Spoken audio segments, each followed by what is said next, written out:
Chimera Ant, Golden Age, Marineford. Within the world of anime, there are story arcs of legendary status, the very pinnacle of storytelling. For the most part, however, these arcs are confined to the long-running action-adventure genre. But there is one arc from a recently aired series outside that genre that I truly believe deserves to be discussed as one of the greats. Today, I'll be talking about the Dual Confessions Culture Festival arc from Season 3 of Kaguya-sama Love is War, and how it reached such incredible heights in the rom-com genre. Before we dive in deep, a thought occurred to me. What exactly makes a great arc? Is it simply a string of incredible episodes that all have a common story element? Or is it something more? To me, what makes a great arc is the combination of multiple ideas, be they narrative, thematic, or character-focused, over a series of plot-connected episodes in order to reach some sort of conclusion or resolution, an answer to whatever question the series is posing at that moment. And, as it so happens, Kaguya-sama uses all three of those methods to fantastic effect, so interlocked with each other that it becomes difficult to try and discuss them individually. Of course, I'm certainly going to try nonetheless, so let's jump in. Strictly speaking, the Dual Confessions Culture Festival arc is generally agreed to cover chapters 122 to 137 of the manga, which corresponds to episodes 9 through 13 of Season 3.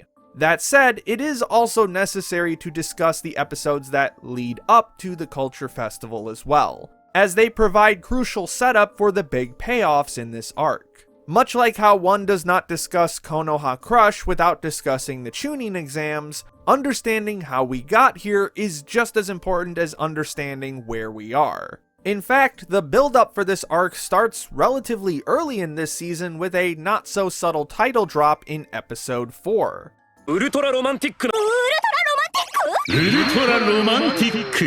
Even though Ishigami's plans for the ultra-romantic route end up being incredibly creepy and off-putting, this scene, in tandem with it being the subtitle of this particular season, sets up the viewer for something big, perhaps far bigger than anything else that's happened in the series up to this point. It's certainly a gamble to just outright say that this is gonna be the biggest play of the series so far, with knowledge of a potential letdown if it doesn't pan out. But considering the title of this video, I think it's pretty obvious how I think it went. This could very well be the most hyped I've ever been while watching a rom-com, with so many different ideas and moving parts going on simultaneously and steadily ramping up in intensity as the season marches forward, that hype is truly the best word for it. Even the soundtrack does its part by leading into this arc with an adrenaline-fueled rock number at the end of episode 8, announcing that the biggest battle of the series so far is about to begin. Now, that doesn't necessarily mean that every moment, or more specifically, every confession, needs to be huge and bombastic with tons of lead-up and planning put into it. On the contrary, this arc goes out of its way to say that what makes for a great start to a relationship varies from person to person. For example, we find out that Osaragi and Kazeno have started dating almost as a passing remark, and might have missed it entirely if not for Ishigami and Ino's explosive reactions to the news. They just decided to try out dating one day, and everything seems to be going pretty well for them from what we can see. What matters is that you actually get to the point where a relationship starts, an idea that this arc will be harping on constantly as we get deeper in. Another element that this arc has in common with many of the greats is that there isn't just one plot line being focused on. Instead, we have at least two major plot lines and several smaller ones surrounding those two, all of which weave together in fascinating and brilliant ways. Along with the obvious main plotline of Shirogane and Kaguya's confessions drawing near, we also have a secondary story about Ishigami attempting to confess to Tsubame, accidentally doing so without even realizing it, and the fallout of said confession, and the constant near misses and miscommunications in this subplot make for a strong comparison to Shiragane's and Kaguya's antics. Aside from that, there are still plenty of supplementary mini-plots that all feed into the main thrust of the story. Ino's desire for a campfire being a crucial part of Shiragane's plan, Nagisa and Tsubasa's overt flirting fueling everyone else's desire for a relationship, Ishigami's gradual integration into the so-called normies and how that changes his perspective on social interaction, the ever-present chaos that is Chika and how she inadvertently encourages or discourages everyone's romantic pursuits. It all coalesces to form a non-stop stream of momentum pushing our lead characters towards their eventual confessions, each one just as indispensable to characterization and narrative progress as the next. Even in the moments that seem almost 100% geared towards pure comedy, it's difficult to find something that doesn't contribute to the forward progress of the narrative in one way or another. However, perhaps the most important new factor at this point in the story is that, unlike previous seasons, there is now a very palpable ticking clock element constantly hovering over everything. With Shiragane's application to Stanford being solidified earlier in the season, it immediately tells the viewer that Shiragane will not be around after high school, thus cutting off any post-high school interactions with Kaguya. This timeline is also shortened even further when it's revealed that Shiragane has been accepted and will be skipping a grade to matriculate early, meaning that this will be his last school festival and last high school year entirely with Kaguya. As such, Shiragane recognizes that he has little time left to enjoy a potential high school romance, and so he forces himself to put his master plan into action. This revelation spurs Kaguya forward as well, but perhaps with a bit more unease. Shiragane skipping a grade completely throws off the plans she had constructed in her mind as to how they would spend their remaining days in high school, temporarily bringing her to a standstill as she ponders how to move forward. The most obvious first attempt, as Hayasaka points out, would be to beg Shiragane to stay here with her.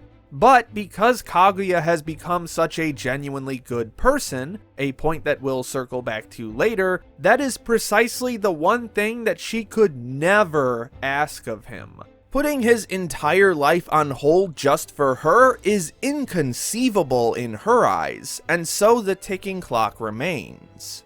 See, this is what I'm talking about when I say that this arc's methods of execution are so inseparable. It creates this exponential feedback loop where everything only gets more intense as each element compounds upon itself. There's also a less obvious but still very critical time limit presented near the climax, centered around Shiragane's mental state. For the majority of this arc, Shiragane is shown to be unnaturally confident and outgoing in his romantic endeavors during the Culture Festival. A pattern that has become fairly recognizable compared to previous incidents where his brain kicks into high gear in order to do something special for Kaguya like the fireworks sequence in Season 1. However, this pattern also has a second half in which Shiragane eventually comes down from that high and ends up drowning in the cringeworthiness of it all. And with the Culture Festival nearing the end of its second day, so too is Shiragane nearing the end of his self-confidence, thus throwing into question whether he'll even make it through all of his plans once Kaguya finally arrives, adding even more tension to what is already an insanely suspenseful climax.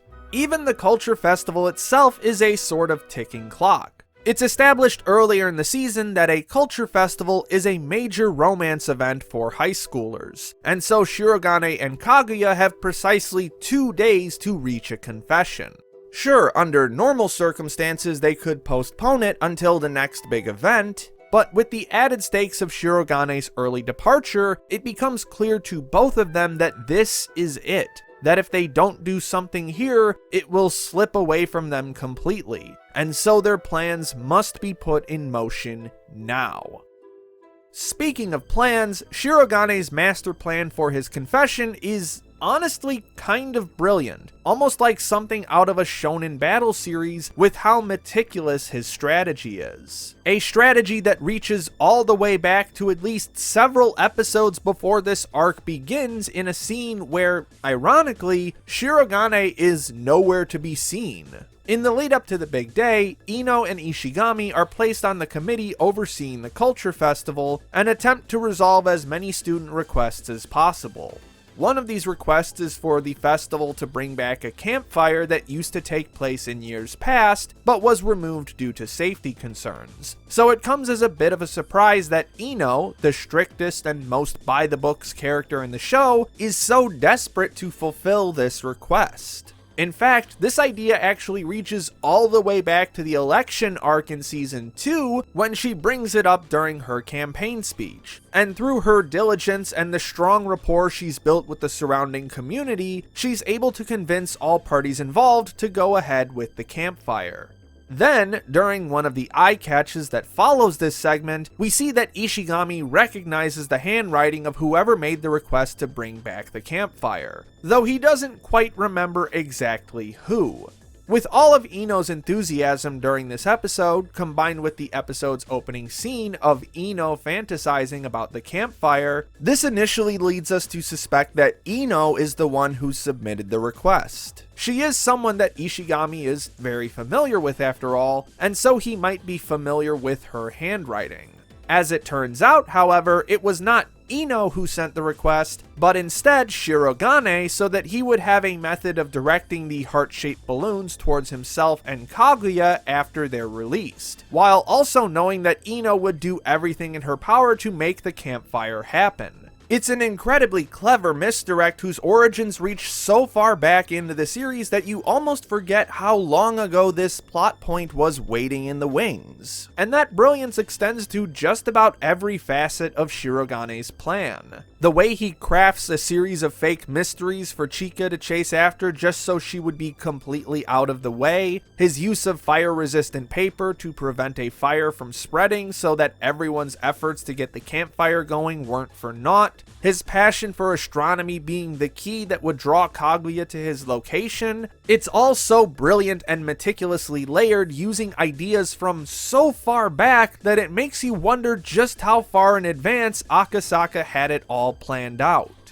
While Shirogane's plan is brilliant on its own, it would be rather unfair to say that he was the sole orchestrator of the events that led to the finale. Kaguya does her part as well in making sure that everything runs smoothly, though not without a few hiccups along the way. By helping Ishigami confess to Tsubame, as well as making sure Tsubame doesn't leave Ishigami utterly devastated by rejection, and thus forcing him to run to her and Shirogane for comfort, she's able to clear one of the biggest hurdles that could get in the way of her path to confession. Additionally, if not for the efforts she's made over the past 3 seasons to get to know Shirogane better, she wouldn't have been able to pick up on all the subtle clues he had laid out for her and would have missed out on her chance to see him. So much of this arc is built upon the compounding character development of 3 whole seasons, and the result is something almost effortless in its execution. Which leads us to yet another key component of this arc that serves as the fundamental bedrock on which all other aspects rest: characterization. It's no secret at this point that the characters and how they interact with each other are far and away the strongest aspect of this series, and Ultra Romantic takes that and cranks it all the way up to 11 by showing us just how far these characters have progressed. My personal favorite example of this is in episode 7. After Chika adamantly refuses to teach Shirogane how to do balloon art, he takes his efforts to the student council room, where Kaguya is working on her own project. After failing numerous times, Shirogane admits out loud that he sees himself as pathetic for not being able to do something that so many others find fairly simple, and that he is conscious of how this is a recurring behavior with him. Again, he is doing this directly in front of Kaguya, a person who he knows has a habit of zeroing in on the cracks in his armor in order to place him beneath her. Yet here he is consciously allowing her to see this weakness. In response, rather than do as I just described, Kaguya tells Shirogane that this intense effort he puts into the smallest of things is what makes him so great. That his incessant drive to constantly better himself, no matter what the task, has allowed him to develop a sharper mind and quicker wit, and that none of his efforts have been in vain. This moment marks a tremendous growth in both Shirogane and Kaguya, not just as individuals maturing into proper adults, but also as a potential couple willing to accept the faults in each other and see how said faults can be turned into strengths. Kaguya accepts this moment of vulnerability as just another part of Shirogane's personality that she can adore. A moment so pure and wholesome that it almost brings me to tears. What started as yet another iteration of the Shirogane is bad at something that Chika has to teach him about gag evolves into one of the most tender and loving scenes in the entire series. It's in these moments we are reminded that these characters are truly good and honest people. Despite the ill-mannered ribbing and obsessive mind games and a constant drive to eke out a victory over everyone else, these characters are good people at heart, a trait that all of them exhibit constantly throughout the series. But perhaps the most enlightening moment of this comes at the start of episode 9, with a flashback to Shirogane's first semester of high school. Here, it's revealed that Shirogane's initial days at Shuchin were filled with strife and resentment at being the poor boy sticking out amongst all the spoiled rich kids. However, this attitude changes abruptly when he sees Kaguya, someone whom he previously viewed as nothing but an ice queen, jump into a lake of filth to save someone from drowning without hesitation, while most everyone else, including himself, stood by waiting for someone else to take action. This marks the moment when Shirogane began to fall in love with Kaguya, as insinuated by him asking the student council president at the time what it would take to stand by her side, to which he responds, being the student council president, a mantle that Shirogane would work towards from that day forward and eventually take on himself. It is quite ironic, though, that Kaguya did not view her actions as particularly altruistic. She saw the daughter of a major newspaper outlet in trouble and jumped in to save her so that her family would owe her later. Or at least that's what she says to justify her actions. Whether that intention is truthful or not, it is undeniable that the action itself was a net good, not only through the direct act of saving the girl, but also in how it inspired Shirogane to become the hardworking, self-sacrificing person he would eventually become. That is the Shirogane that Kaguya would fall in love with later. The Shirogane that would go on to pour all of his efforts into this last run at a confession to win over the girl who made him this way in the first place. Two people deeply affecting each other for the better and causing a powerful growth in character. Speaking of growth, by this point in the series, both Shirogane and Kaguya have also changed in their views on confessions. As this arc ramps up towards its conclusion, these two have both made a complete reversal on the try to get the other person to confess first mentality. Shirogane decides that if Kaguya doesn't confess to him by the end of the festival, he'll confess to her, while Kaguya has directly acknowledged that she is in love with Shirogane and needs to make that known to him. A revelation so momentous that it even sends Hayasaka through a loop. These two have grown so close and have realized that so little time is left that they forcibly abandon the main gimmick of love is war so as not to miss the opportunity laid out before them. As for how they got there, perhaps one of the most crucial characters spurring on that change is Maki, who has already appeared several times in background shots throughout the series, but has never been given direct focus until now. Maki is Nagisa's best friend, which puts her in a bit of a bind considering that she has a huge crush on Nagisa's boyfriend, Tsubasa. Because she doesn't want to betray her friend, Maki refuses to directly make a move on Tsubasa, though she's never shy about setting them up for failure. Instead, she mostly broods in silence over Nagisa being in the position she wishes she were in and using the student council as an outlet to vent her frustrations, all because she didn't make a move when she realized her feelings. Maki represents the negative aspects of the single most important message that Love is War tries to deliver. Love isn't suddenly going to fall into your lap if you wait long enough. In fact, more often than not, that perpetual waiting is going to close far more doors than it opens, eventually shutting off all routes to success. If Maki had taken the initiative when she knew what she wanted, then perhaps she would be the one dating Tsubasa. Instead, she's now stuck in an impossible position where she doesn't want to betray her closest friend, but not doing so pushes the boy she likes further and further out of reach. And of course, this message is not lost on Shirogane, someone who has been waiting for Kaguya to confess to him for almost a year at this point. Even though we as the audience know that Kaguya is in love with Shirogane, that doesn't mean that's always going to be the case. Someone else could swoop in and steal her away, leaving Shirogane in the same position as Maki, and so Shirogane becomes even more motivated to finally make his confession. This rings just as true for Ishigami, whose feelings for Tsubame are much more recent, but still potent enough that Ishigami feels the need to act on them with haste upon seeing a potential future self in Maki. Keep in mind, this character didn't even have a name until this season began. She was basically a gag object up until this point. And yet immediately upon her proper introduction, she becomes one of the most well-rounded and thematically vital characters in the entire series. I feel as though I may be repeating myself ad nauseum at this point, but it cannot be overstated how acutely and intensely Love is War, and even more so this story arc, hammers in these themes. Do not wait.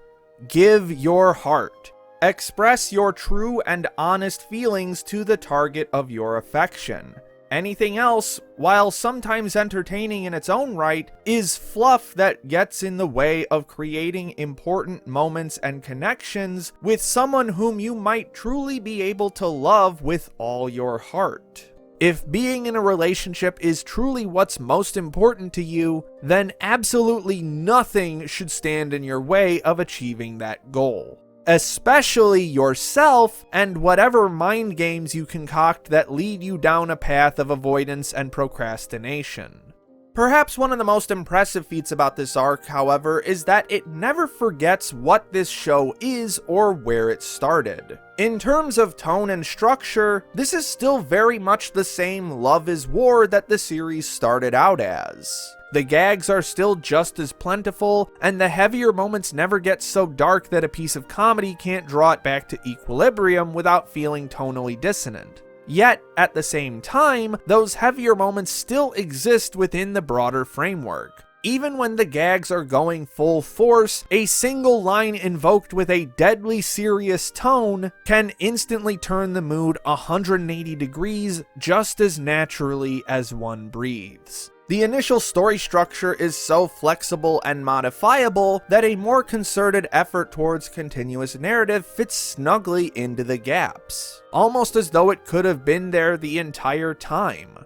That, in conjunction with all the clever plotting and intricate characterization, is what truly solidifies this as one of the greatest story arcs in all of anime. It not only succeeds in doing what so many rom-com anime fail at, actually getting to the first kiss and starting a new relationship, but the build-up to that first kiss manages to stay perfectly in line with what made this series so popular in the first place, while still adding in a ton of new facets that eventually blossom into one of the greatest love stories of all time. One that even goes so far as to be a shockingly healthy view on teenage romance, with how it never invalidates the deeply held feelings of its characters, even as it makes fun of how overly serious everything is. It reminds me a lot of the climax to Space Patrol Luluko, a show which states that a middle school girl's first love is the most powerful thing in the universe. Yes, it might seem silly and ridiculous and overblown to us jaded adults, but to them, it's everything. And Love is War has the self-awareness to both respect these characters' feelings, while also using the intensity of this final arc to peel back the layers on all of it and show them what's truly important. On top of all of that, we're not even at the halfway point of this series. There's still so much more to adapt and so much potential for engaging, exhilarating, and endearing encounters full of creativity, depth, and unending hilarity that I absolutely cannot wait to see where these two socially inept geniuses go from here. Special thanks to Rourketon Joing, Chris Adilli, Ryan Johnson, and all my other patrons for their generous support. My name is Ember, and I'll see you next time.